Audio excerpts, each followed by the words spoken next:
This is the immigration story of my grandma, Mary Palante. Mary was born November 19, 1947, in a small town in Italy called Foncieri. Mary immigrated because her father was a farmer and it was very hard work, so he left to get a better job.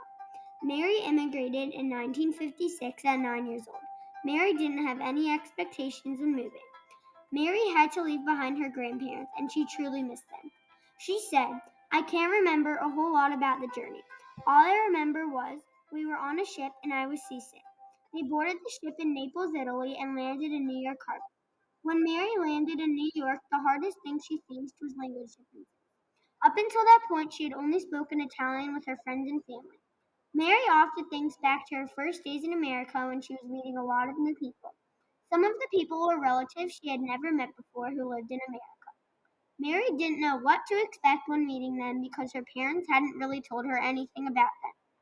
Mary said it was different and fun meeting all the new people. As soon as Mary and her family got off the ship, they settled in Schenectady, New York. Back then, someone had to sponsor you to come to America, so Mary's aunt sponsored them. Once Mary settled in Schenectady, her school system put her in third grade. Mary said she wasn't too nervous about starting school even though she didn't know the language. Because she had been in America for about 2 or 3 months, she knew some English. In third grade, they were learning French, and Mary was challenged because she still had to learn English.